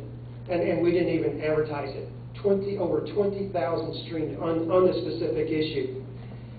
One of the concerns about Common Core on homeschools and private schools is, I quote, all schools receiving public funding, including private schools, accepting voucher-bearing students, which a lot of times students that have the opportunity to get vouchers so that they can afford to get out of the public school system because of maybe a low rating, et cetera, should be held, quote, to the same standard. So basically what they're doing is they're driving Common Core standards down the throats of homeschoolers and private schools. One thought on that, though, is that at least in a homeschool setting, you would be able to actually distinguish between here's what's being taught, here's what you're going to be tested on, and here's what we believe in this home. I think that there's something to be said for that's one of those opportunities where a parent can interject values. That is an excellent point, but guess what? Homeschool parents, they have jobs. They make great sacrifices to do this. They do not have the time to deprogram them and program them on this is what we believe, but this is what you're going to have to take on the test. We don't have the ability to do that, and it's not acceptable. And I just want to speak to the point about having to deal with society's ills. To have to force increasing government intervention, be it home visiting, be it expanded preschool, be it zero tolerance policies, be it whatever, on all children because of the minority is a problem. And secondly, I just want to say that there has been research done by a professor in California that found that followed 20,000 minority kids from kindergarten through high school, and those kids that were from two-parent families and had religious involvement, even though they were minority and poor, there was zero achievement gap. Zero. Unlike the $2 trillion that we have spent from the federal level on intervention with no change in the achievement gap and no improvement in test scores. It's not just the minorities and the poor that have issues with there are a lot of wealthy parents that are so busy with their own lives that they neglect their kids too. So it's not, it goes across all strata. And obviously the ones who are committed enough to work with their kids and teach their kids are the most committed, some of the most committed parents you can find.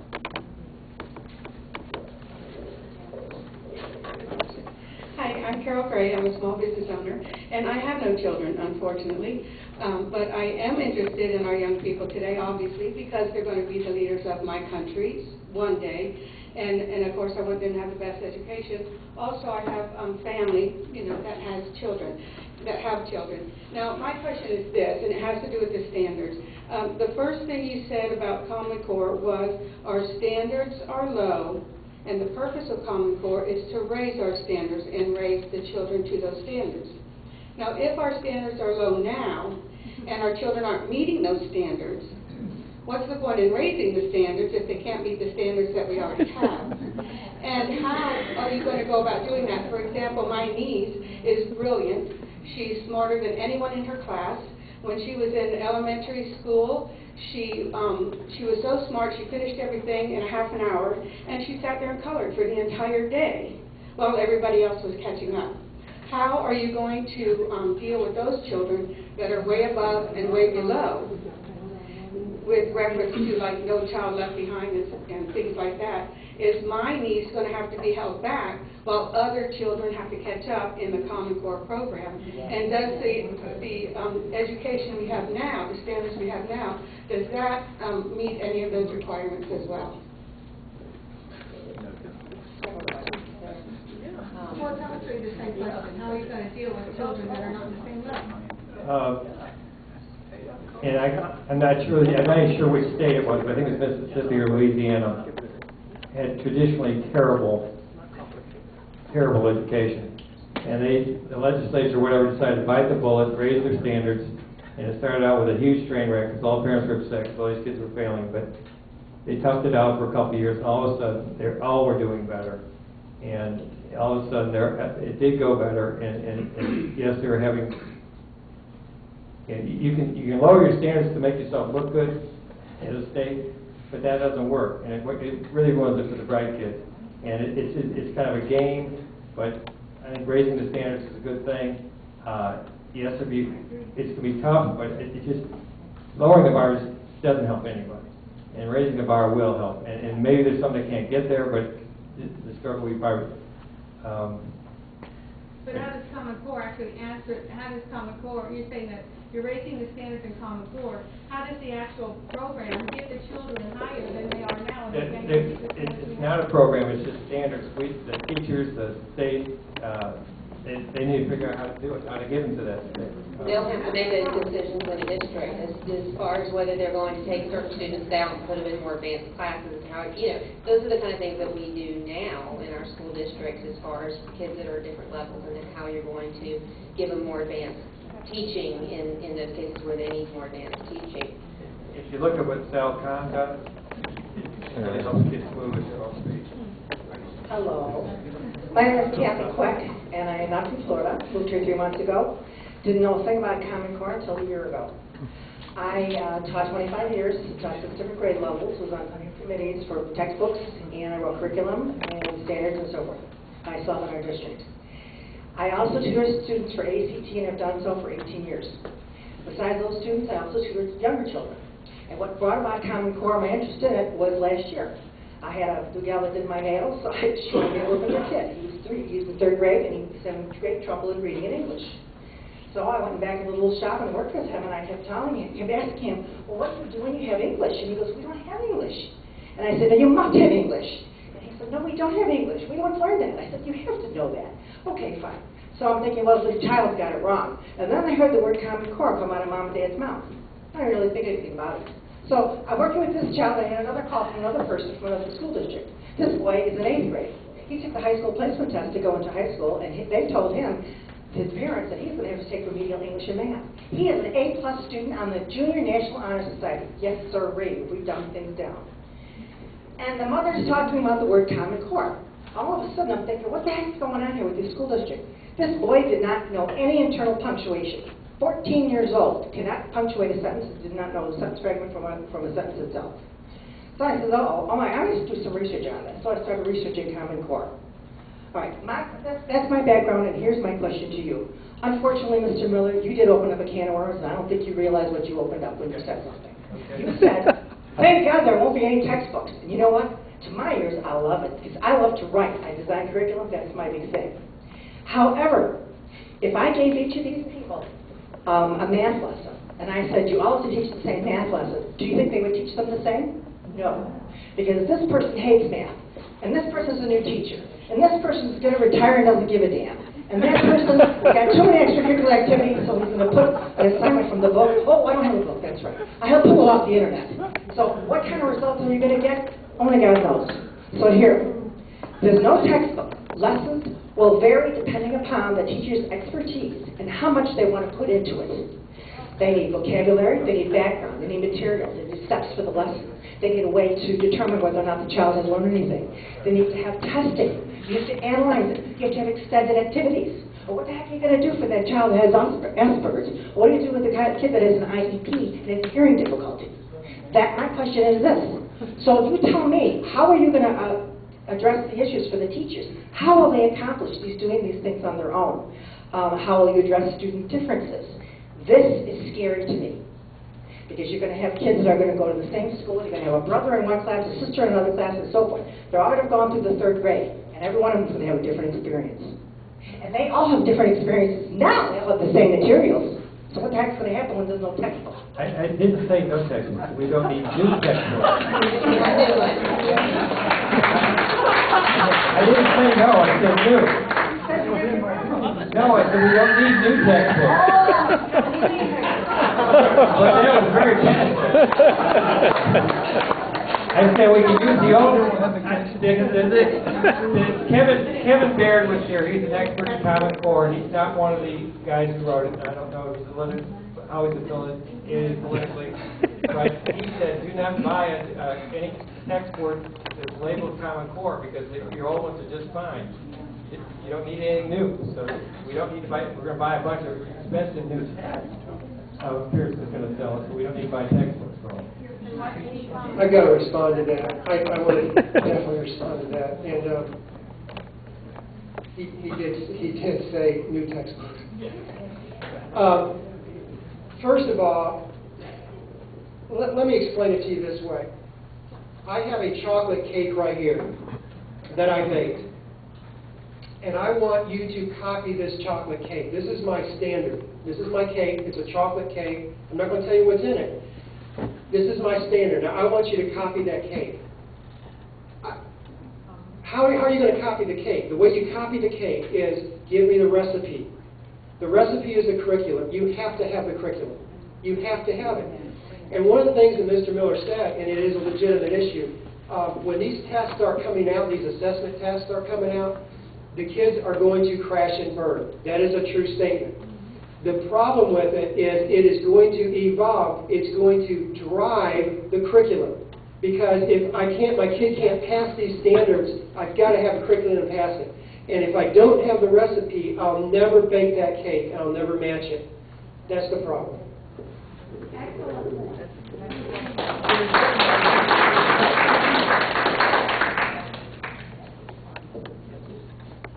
My question is, I have something for, kind of touches on what everybody else has said too, but, and you probably all, have a part to play in this, pro and con, but I'm a parent. My name is Tina Rizzo, and I have 2 children. One is a 10th grader, one is a, 11th grader now, and a 4th grader. 2 different children. And I can see, and also they had different upbringings. They had issues. One had health issues, one didn't.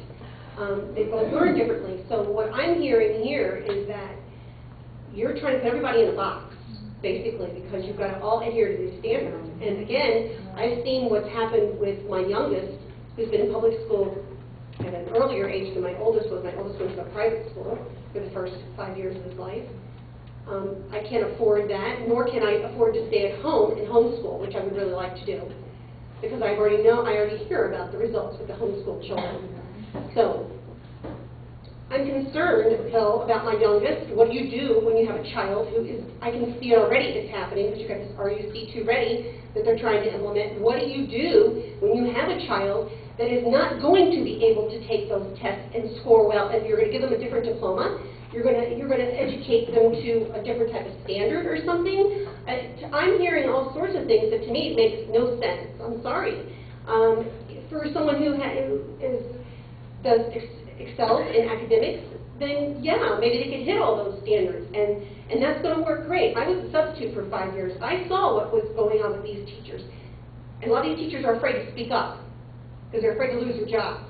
I got out of it. I went back and I have a degree in business, and I got a job in sales. So I pursued that. I could see straight away that it wasn't going to work for me. But anyways, back to my children. I'm standing here and as a parent asking you, what do you do when you have a kid that's not going to fit inside a box? You already had a child here. Speak up and say what happened with him. Well, I can tell you now with my youngest, who had hearing issues as a young child, which I didn't know about until he was older, and I'm still dealing with that. He is this assumptive type of text that's in these tests. That's a problem right now with the FCAT. They're teaching to FCAT. Okay, I already see that. These textbooks, I see it.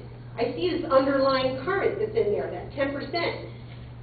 It's Marxist-based. I see it as a parent. I see all these things that have been talked about tonight. And I'm probably one of the few parents that are here to speak up. I mean, what's the answer? I don't understand. And when is this all going to take effect? Because they're saying they're going to push it, and make this implement like soon, 2013-14, you know something? These kids are not going to be there. You're asking a third grader right now to do geometry. Did anybody in here do geometry in third grade? No. Okay, there you go. So you've got a curriculum right there for kindergarten that I'm sure is unrealistic. There.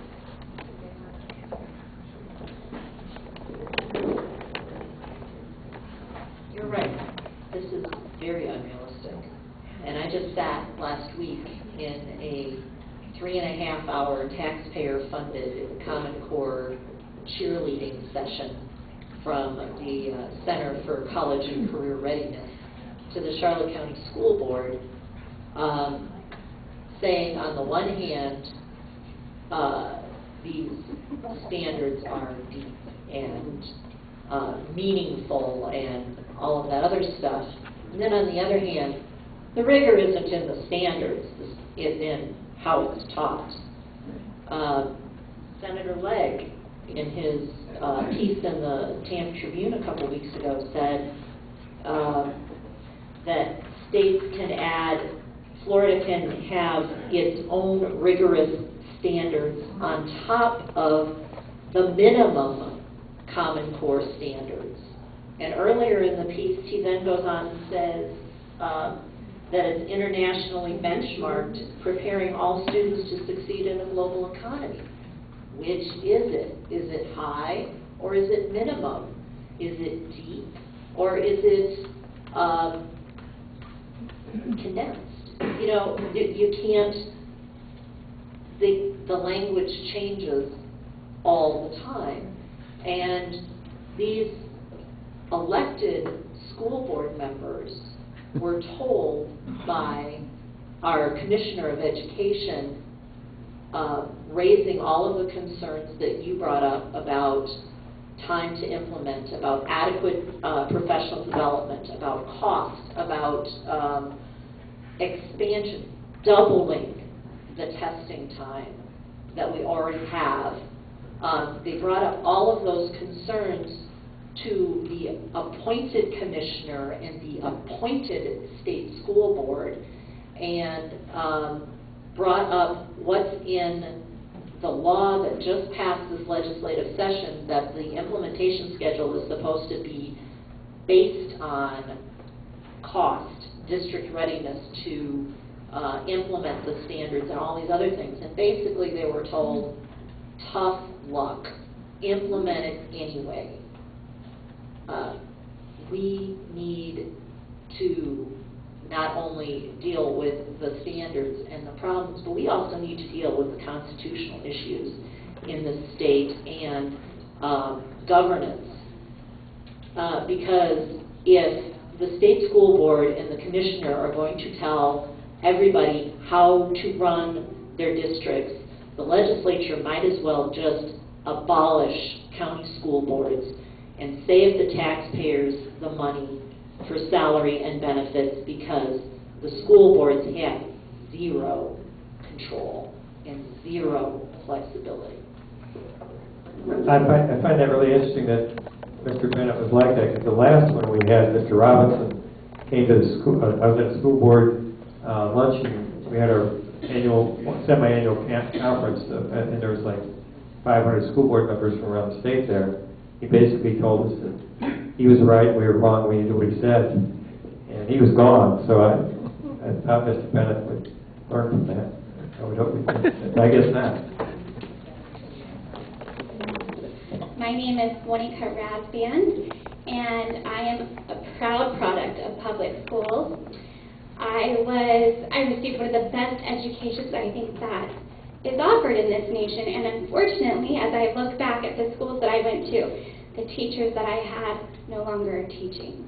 They have been run off by this amazing Common Core, and I feel bad for the chairs you're sitting in. I appreciate that you're here, you're getting hammered, but I think this is real healthy. When I went to school, technology was big. It wasn't that long ago, and so it was important to use technology, but I had teachers who refused to allow us to use calculators. In our calculus courses, my teachers were so smart, they wrote problems that if you used a calculator, you couldn't get an answer. It would make the calculator get all messed up. And so we got a deep understanding of how things worked. And we knew a mile deep what calculus, where it came from. So I would say that we have master teachers. We have those who have the answers. We need to turn to them. We need to allow mentoring. As I listen to, we keep being told that these are standards. They're a what taught, not a how taught. But the examples that we've been given of how it improves education is that it encourages guided instruction. Well, when I was in college, I became a teacher. That's what I chose to do with my world-class education I received here in Florida. And I chose to teach elementary school. We were taught to teach guided instruction. We were also taught to allow the children to assess themselves. It is a higher level. And our little second graders, they could tell us how well they knew things. This is not something new with Common Core. This is a matter of training. If teachers aren't implementing those, that's a 30-second or less thing to do in a lesson to have a self-assessment. They can just hold up their fingers and say, I did a 1 today. Or no, I'm not a 5. They know, you're right, they know. And as teachers, we knew too. So those aren't new. Parents aren't feeling very informed. The friends that I have a little kindergartner that will start either in public school this year or she will be homeschooled, depending on what we decide and what the trajectory is here. The parents that I talk to, they don't even know about Common Core. It needs to be blasted from the rooftops. People need to know what's going on. This is hugely concerning. We are raising our future leaders. So I would say, as a product of the public education system, as one who has taught in the public education system, and as a parent of a future, well, I have 4 who will be entering. I hope, if we can get our acts together, in what ways does Common Core truly empower teachers to give a better education than what was given before, instead of creating a new foundation that they have been teaching for 25 years that they will not be able to master? I even saw an article with administrators saying they've been at trainings to learn how to recognize the implementation of Common Core. How is that a good thing, and how is it truly empowering our educators who will then teach our children? Thank you.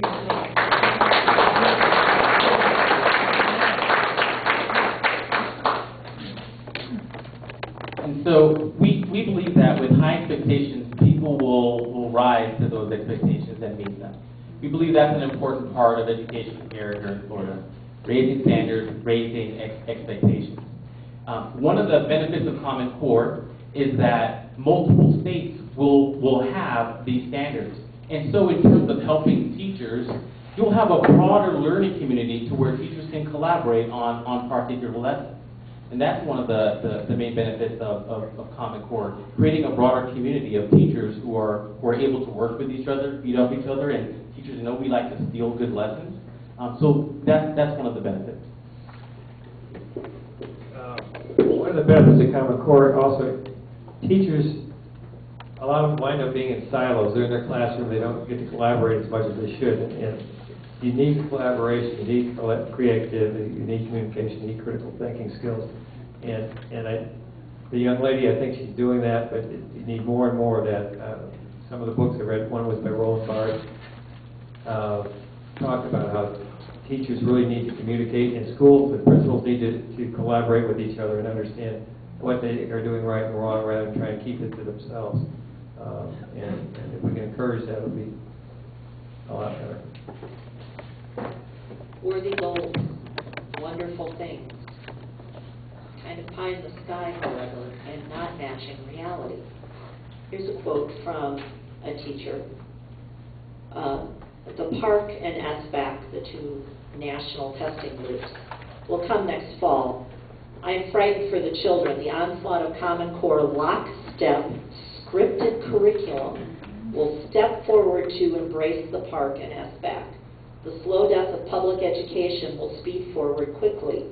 The attempt to silence teachers next year will be greater, more intimidating, and more punishing than we have ever seen. The teachers who understand what is happening, who know Common Core has not been field tested, is developmentally inappropriate, and is the cash cow to seal the deal on the privatization of public schools and destruction of the teaching profession. That's just one. This is a whole list, and this is available on the Education Liberty Watch website and the new Florida Stop Common Core Coalition website. But there's that, there's lack of flexibility and creativity. There's almost as much data mining on teachers as there is on students. There's problems that they are not given adequate professional development. And more than 500 early childhood professionals signed a letter, a document stating their grave concerns about how developmentally inappropriate these standards are, especially for younger children.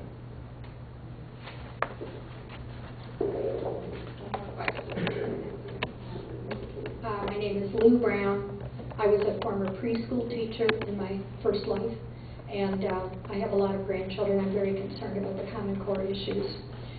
Earlier this evening, someone had mentioned about the tests are going to get harder, and the parents are really going to be upset and kind of made a light of it.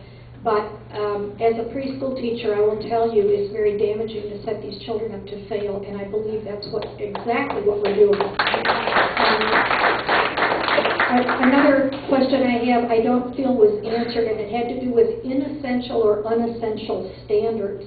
And the first thing that came to me was our American history and heritage, and how inessential standards may mean we're not going to talk about Auschwitz. We're not going to talk about slavery and the ultimate abolishment by the Republican Party.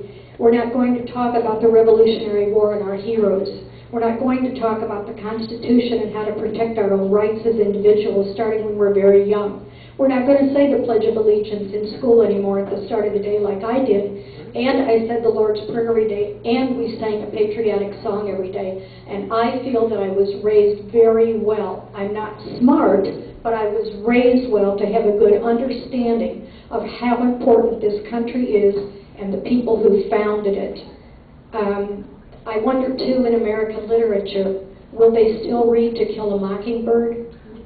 A great moral lesson. I'm very concerned about what we're turning out with Common Core curriculum. Federal aggression will not provide for individualized plans for teaching individual students, to quote the famous Andy Dubois. Thank you.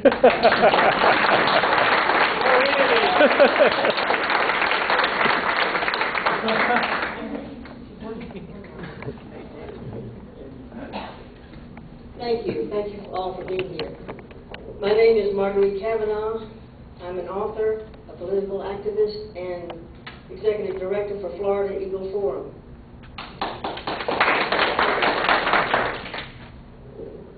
I have a problem of trust. There are 3 federal laws against federal government interfering or dictating curriculum to states. Our government circumvented that by enlisting Achieve Incorporated and others to write Common Core state standards. They're not state. Anyway, they enlisted a man called David Coleman. He's the main writer of the state standards. And they keep saying that educators, I have a trust problem. When I win a debate, I do it with truth and with facts that can be substantiated. Educators wrote Common Core. David Coleman has never seen the inside of a classroom except his years as a professional student. When he speaks before a group, he uses the F word when he talks about Common Core. He uses other foul language. I mean, what kind of an example is that? And the other people that helped him write it were test experts. They're not teachers. They're not educators. I can't call them that. That's not true. Except it's not true. And we're being lied to. We're being misled. We're being hoodwinked. If you've read the slick talking points of Common Core, one after the other, they can't be substantiated. Benchmarked with top performing countries. You ask the proponents of this, they can't name one country. It was state-led, they say. Which state led it? Well, they can't name one. They haven't yet because there isn't one. No state led it. And then they say that we're going to teach death. What do you mean by that? Well, they can't explain that. We have to use big rigor in the classroom. What is rigor? What do they mean by rigor? Well, they couldn't tell us what rigor meant. And these are people who were on the validation committee who asked these questions. And they were never answered, folks. We're being hoodwinked. If there's something so good, you don't have to have slick talking points that can't be substantiated. And good, yes. And also, when it comes to textbooks, absolutely, we will have to have new textbooks. Pearson and McGraw-Hill are furiously writing new textbooks. I hope we don't find and test questions. You won't pass a test. Nobody passes a test if you don't have those textbooks. Because they're being written to come into alignment with, guess what? Common Core state standards. So you have to have them. And the test will be computerized. We won't be able, nobody's mentioned cost. We're not going to be able to afford Common Core. We laid off 160 plus teachers in Marion County because we couldn't pay them. How in the world are we going to pay for Common Core? We won't be able to do it. I'd like to ask, speaking of curriculum, which one of you saw the first grade book? There was a Common Core recommended book. You did. Can you tell us about the agenda in that book for first graders?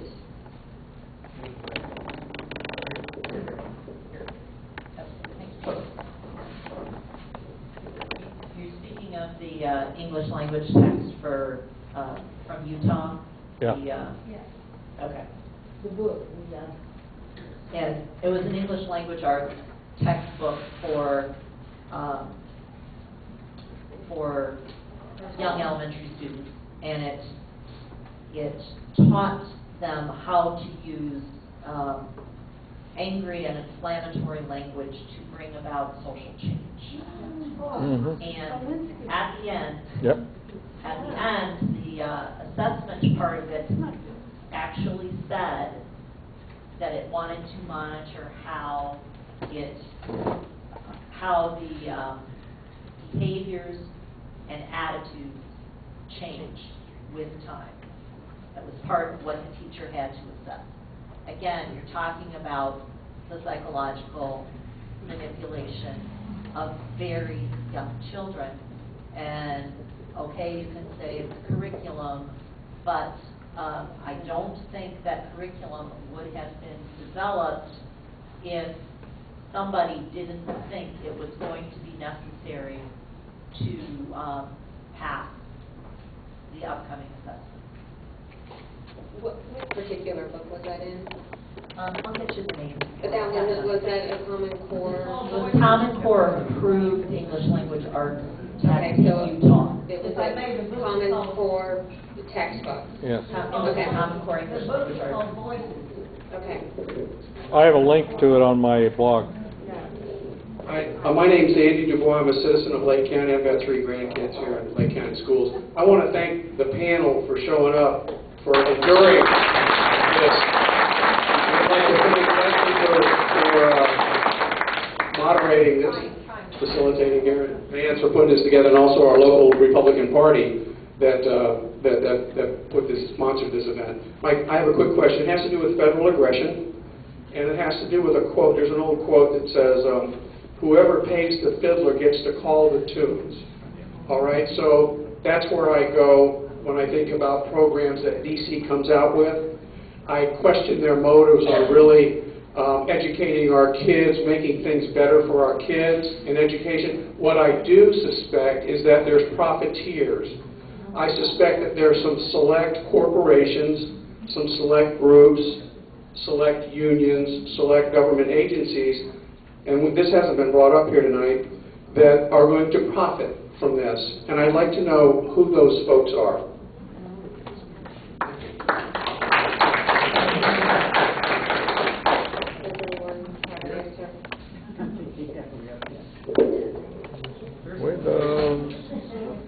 If you follow the money, there are a number of potential profit centers. The Microsoft will make billions on the both educational and testing software. The textbook companies, as has been mentioned, Pearson, McGraw-Hill, and there's several others. Then there's the union. It's interesting because the union hierarchy supports Common Core, but more and more teachers are seeing what is going to be required of them and how little flexibility and creativity they will have. The rank and file are really seriously questioning it. And when we did our rally/protest before this Common Core workshop last week, I actually had the head of the county teachers union come and talk to me because he was very concerned. So there's a split between the hierarchy, and even Randy Weingarten, who is the head of AFT, the second largest teachers union, had called for a moratorium on the high stakes consequences of the test, and immediately got challenged by Chiefs for Change and several other foundations that we all know from Florida. So there's that issue. There's also GE is a big sponsor of this and will make lots of money on computer hardware and also the affective computing equipment, such as, which I haven't even talked about, such as the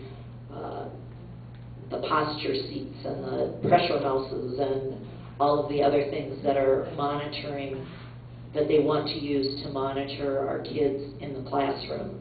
And whoever makes the cameras that Bill Gates wants to put into every classroom to monitor how teachers are teaching will probably also profit.